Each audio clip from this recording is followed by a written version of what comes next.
Boa tarde. Para você que está iniciando uma modulação hormonal, eu vou te contar a diferença básica entre as formas de utilização do hormônio, seja via oral, seja via injetável, seja via transdérmica ou via implante hormonal. Então me segue aí.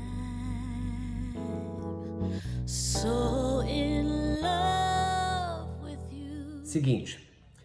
Quando a gente inicia um trabalho de modulação hormonal, muita gente às vezes aparece na clínica fazendo uso de hormônios via oral, ingeridos.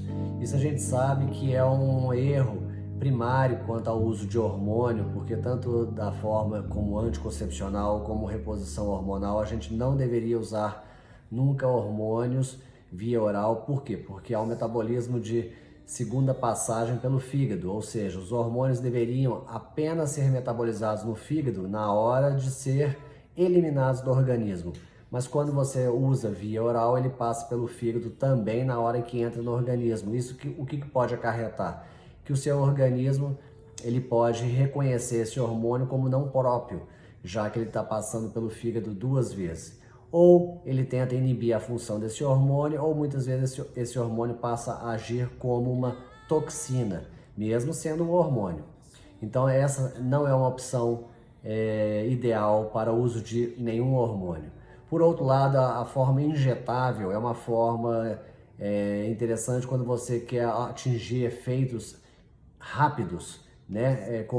Com menos de semanas após a aplicação. O problema é que a aplicação é em bolo, ou seja, uma dose alta de hormônio é injetada e ela vai ficar no seu organismo durante um tempo e na maior parte das vezes essa dosagem é suprafisiológica, vai além das necessidades do organismo. Vocês sabem que eu gosto de trabalhar com doses fisiológicas. A gente não precisa de muito hormônio, mas a gente precisa de sempre. Não é quanto mais melhor. Na verdade, a gente tem que ter um equilíbrio entre todos os hormônios e não apenas entre um ou dois. Então, se a gente quer uma resposta fisiológica ótima, na verdade, o mais importante é a gente tratar nosso organismo como um todo, a gente desintoxicar o organismo, tratar o intestino, limpar os receptores de hormônios, fazer atividade física e ainda por cima, e o mais importante, corrigir a dieta. A outra via mais clássica, que para mim é uma das mais eficientes, né, e mais seguras, é a via transdérmica, no qual a gente usa um gel que transfere para dentro do organismo o ativo, que é o hormônio, pode ser 1, 2, 3 ou 4, enfim, seja lá quantos hormônios forem.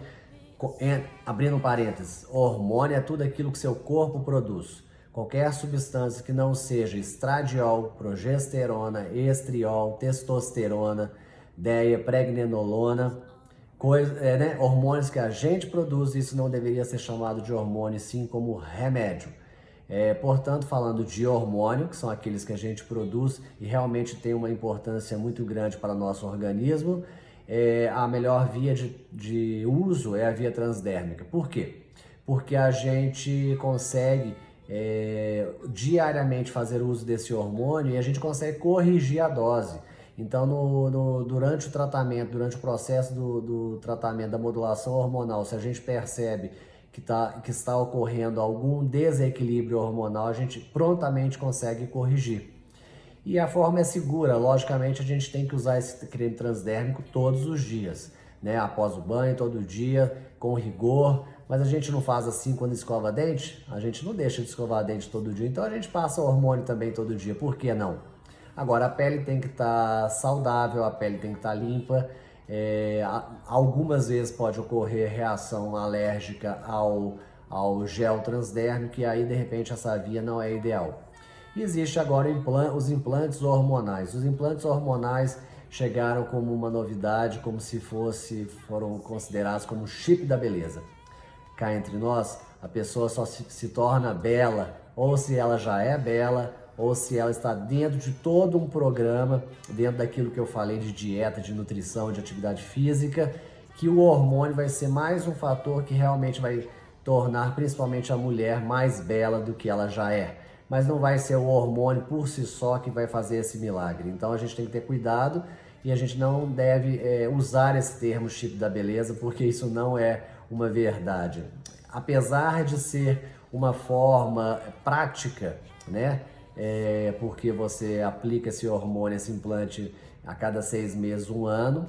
A gente sabe que, na verdade, quando a gente dosa os hormônios via sanguínea, a gente não está falando de uma realidade absoluta em relação à quantidade de hormônio presente no organismo. Isso por quê? Porque uma pessoa pode ter um nível de hormônio grande, porém a parte do hormônio, daquele total que realmente age, proporcionalmente pode ser muito pequeno. Muitas vezes você tem uma dosagem mais baixa no sangue, mas proporcionalmente a parte que funciona, que é o hormônio livre, que está dentro desse total medido, ele é proporcionalmente maior e ele desempenha uma resposta fisiológica. Então, na verdade, a gente quando vai fazer a prescrição e definir qual a quantidade, quais hormônios a gente vai usar, a gente tem muito da clínica do paciente associado realmente com algum exame laboratorial. Mas, se a gente quiser ter certeza de qual o nível ideal de cada hormônio dentro do organismo, deveria ser feito um exame via saliva, uma dosagem salivar dos hormônios, porque na saliva a gente só consegue captar o hormônio livre e não mais aquele total que pode nos enganar na hora da prescrição. Por isso, falando, é que particularmente na minha clínica eu não gosto muito de implantes hormonais, porque existe uma tendência da gente colocar implantes com doses suprafisiológicas, que no primeiro momento realmente o paciente se sente muito bem com essas doses suprafisiológicas, mas uma vez lá dentro a gente não vai conseguir corrigir essa dosagem alta caso o paciente apresente sintomas, né? E muitas vezes apresenta sintomas das mulheres, principalmente como irritabilidade, engrossamento da voz, pelo, espinha, às vezes até aumento de peso, dentre outras queixas, que obviamente uma vez colocado esse implante vai ser difícil a gente conseguir pedir para essa paciente tirar esse implante. Agora às vezes acontece, a gente percebe alguns efeitos adversos com o implante, a gente vai dosar na saliva o nível desses hormônios e a gente percebe que esses hormônios muitas vezes estão em doses elevadas.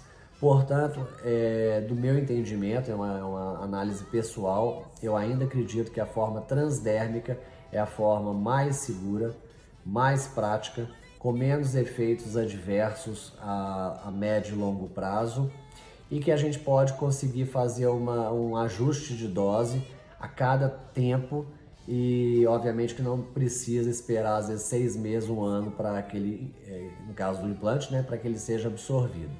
Então vai uma ideia sobre as formas de utilização do hormônio. Eu espero vocês aqui para a gente discutir a respeito da melhor forma de fazer a modulação hormonal. Boa tarde, até a próxima!